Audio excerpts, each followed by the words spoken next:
नमस्कार दोस्तों, मैं हूं आनंद। देखो, हम आज के जो करंट अफेयर्स है 26 जनवरी 2021 का, इसमें हम डिस्कशन करने वाले हैं कि एंटी डिफेक्शन लॉ का। और ये आर्टिकल्स आया है, आप लोग देख सकते हैं, द हिंदू में, the absurdity of the anti defection law. और नीचे लिखा हुआ है, it has reduced legislators to being accountable primarily to the party and failed to preserve the stability of the government. मतलब ये बताया गया है कि इसमें पूरे डिटेल में इस आर्टिकल में बहुत अच्छे से डिटेल में बताया गया है कि एंटी डिफेक्शन लॉ होता क्या है। और एंटी डिफेक्शन लॉ के बताने से ज्यादा इसमें ये ज्यादा इस पर चर्चा की गई है कि आजकल के जो स्टेट्स हैं, जो भी वहां पर जो लेजिस्लेटर्स हैं, जो भी कानून बनाने वाले होते हैं, मतलब कि हम बोल सकते हैं जो एमपी और एमएलए हैं, उनकी जो अकाउंटेबिलिटी है अपने पार्टी के लिए या तो जो वोटर्स होते हैं उनके लिए, उस पर बहुत ही बड़ा प्रश्न चिन्ह खड़ा होता है, जिसके बारे में इस आर्टिकल में बहुत अच्छे से डिबेट किया गया है। तो उसके बारे में अभी हम चर्चा करते हैं शॉर्ट में। यहाँ पर देखो, इस पर जो क्वेश्चन बन सकता है यूपीएससी में दल बदल एंटी डिफेक्शन लॉ पर, ये बन सकता है कि जैसे इसमें पहला ऑप्शन है कि दल बदल विरोधी कानून को 1985 में 10वीं अनुसूची के रूप में संविधान में शामिल किया गया था।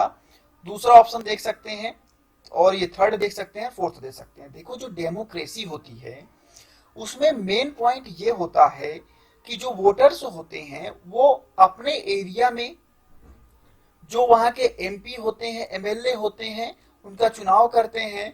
और वो सारे एमपी या एमएलए जो एमपी होते हैं, वो लोकसभा में अपने नेता को चुनते हैं जो कि प्रधानमंत्री बनता है। और जो एमएलए होते हैं वो विधानसभा, मतलब कि लेजिस्लेटिव असेंबली में, वो अपने नेता को चुनते हैं जो कि मुख्यमंत्री कहलाता है। ऐसे ही होता है।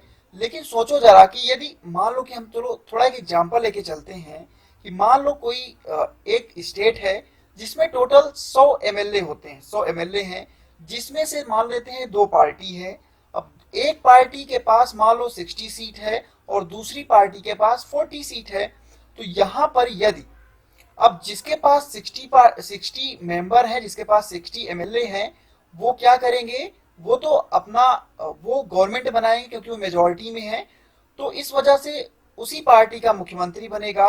अब यहाँ पर सोचो जरा कि यदि भाई वहां पे 10 या 12 एमएलए का मूड घूम गया कि भाई अभी मुझे इस पार्टी में नहीं रहना, जो मुख्यमंत्री है थोड़ा कुछ ज्यादा इधर उधर बात करता है, थोड़ा इसे देखते हैं कि भाई क्या होता है।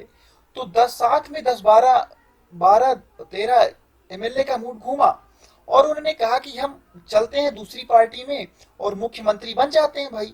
और मुख्यमंत्री क्या बन जाते हैं, कुछ मंत्री पद ले लेते हैं, उस जो पार्टी के जो नेता हैं उनसे बात करते हैं। और इस चक्कर में उन्होंने लालच बस उन्होंने क्या किया कि दूसरी पार्टी में सारे एक साथ चले गए। अब दूसरी पार्टी के पास क्या होगा, उसके पास 40 तो पहले से थे, 12 और आगे कितने हो गए 52, और 100 में 52 पे मेजोरिटी हो जाता है।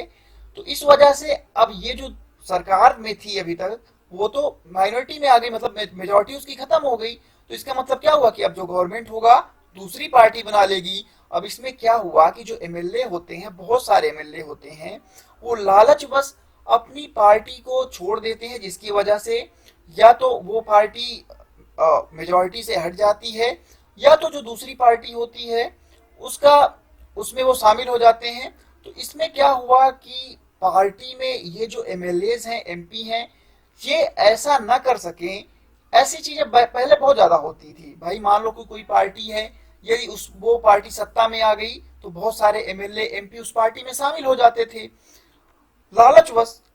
और बहुत सारे जो लोग होते थे और जो पार्टी हार गई उससे दूसरे पार्टी में चले जाते थे।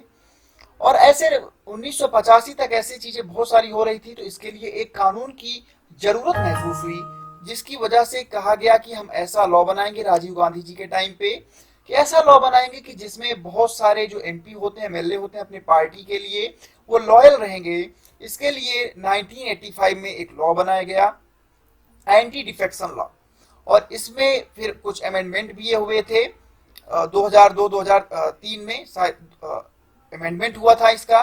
तो यहाँ पर ये चीजें बहुत ध्यान देने की, देखो जो डेमोक्रेसी होती है इसकी उपज लोग मानते हैं कि अमेरिका से हुआ है, क्योंकि एक टाइम पे जो अमेरिका में बहुत सारी बस्तियां थी, बहुत सारी कॉलोनी थी, वहां पर अंग्रेज जाते थे, बहुत सारे अमेरिकियों को मार दिया, वहां पर अमेरिकियों को मार दिया। अमेरिकियों जो अमेरिकी लोग थे उन्होंने कहा ये लोग आते हैं भाई और टैक्स लगाते हैं, पैसा कमाते हैं, लेकिन आके मार देते हैं, ऐसे बात थोड़ी ना होती है। उन्होंने बाद में एक जगह पे इकट्ठा हुए और उन्होंने कहा कि भाई हम न कर देंगे आपको, क्योंकि आपकी ब्रिटिश संसद में जो कानून बनाया जाता है यहाँ पे, उसका वहां पे तो कोई प्रतिनिधित्व तो करता नहीं अमेरिकी का, तो हम आप लोगों को टैक्स क्यों दें। वहां पर 1776 में बहुत बड़ी क्रांति हुई थी और वहां से डेमोक्रेसी, बुद्धिजीवी जो लोग थे वहां पर उपजे, हम बोल सकते हैं, वहां से डेमोक्रेसी की नींव रखी गई। बाद में उसी की जो हवा थी, उसी की जो लहर थी, इंडिया में भी देखने को मिली, बाद में यूरोप में, जिसकी वजह से फ्रांस की क्रांति हो गई थी। और ये सब जो डेमोक्रेसी, अच्छा देखो बहुत सारे स्टेट हो गए, कर्नाटका हो गए, इंडिया में बात करते हैं, या तो अभी कर्नाटका एमपी हो गया, वहां पर देखो क्या हुआ कि जो सत्ता में उसमें जो सत्ता में पार्टी थी, कुछ विधायक, इसमें विधायक जो है उस दूसरी पार्टी में शामिल होकर क्या हुआ कि जो पुरानी वाली पार्टी थी उसको, उसकी मेजोरिटी कम हो गई, वहां का सीएम ने उसको क्या हुआ, जो नॉन कॉन्फिडेंस मोशन होता है आ गया उसके खिलाफ, और जो सीएम थे उन्होंने इस्तीफा दे दिया, सरकार दूसरे की बन गई, बीजेपी गवर्नमेंट की, है कर्नाटका हो चाहे एमपी हो। और देखो यहाँ पर सबसे बड़ा क्वेश्चन दल बदल कानून पर खड़ा होता है, जो वहां के हम बोल सकते हैं स्पीकर होते हैं उन पर, क्योंकि इस कानून में स्पीकर के ऊपर बहुत ही ज्यादा रिस्पॉन्सिबिलिटी दी गई है। अच्छा, यदि जो स्पीकर होता है वो कहाँ का होता है, सत्ता दल का होता है, तो इसकी वजह से क्या होता है कि सत्ता दल का स्पीकर होने की वजह से जो नियम होंगे, जो कानून होंगे, किसके पक्ष में बनेंगे, वो पार्टी जो सत्ता में होगी उनके पक्ष में बनेंगे। तो इस वजह से क्या होगा कि मान लो कोई, यहाँ पर बहुत से चीजें आ गई हैं कि बहुत से लोगों के ऊपर, जैसे अभी आप लोग देखो कि वहां पर इनकी लॉयल्टी पर स्पीकर के ऊपर सवाल खड़ा हुआ है। सुप्रीम कोर्ट ने बहुत सारे केसेस में ये भी कहा है कि 3 महीने के अंदर जो होगा स्पीकर को फैसला दे देना होगा कि ये जो व्यक्ति है ये इसको डिस्क्वालीफाई किया जाए, एमपी एमएलए को, या नहीं किया जाए। तो यहाँ पर स्पीकर के लिए लेकिन बहुत सारी मांगे उठी कि ये जो चीजें होती हैं इसके लिए कोई एक कमेटी बनानी चाहिए, कोई जिसमें वो चुनाव करेंगे कि स्पीकर किसको होना चाहिए, वो लॉयल होगा। तो यहाँ पर बहुत सारे मुद्दे, अभी राजस्थान में भी आप लोगों ने देखा था, ये सारे मुद्दे बहुत ज्यादा चर्चा में रहे थे। तो यहाँ पर देखते हैं इस पे जो क्वेश्चन पूछा जा सकता है। पहला है, दल बदल विरोधी कानून को 1985 में 10वीं अनुसूची के रूप में संविधान में शामिल किया गया था। बिल्कुल सही है। देखो 10वीं अनुसूची ये कहता है कि यदि दो राजनीतिक दलों के बीच विलय होता है तो 2/3 विधायक दल के सदस्य विलय के लिए सहमत होते हैं तो वे अयोग्य नहीं होंगे।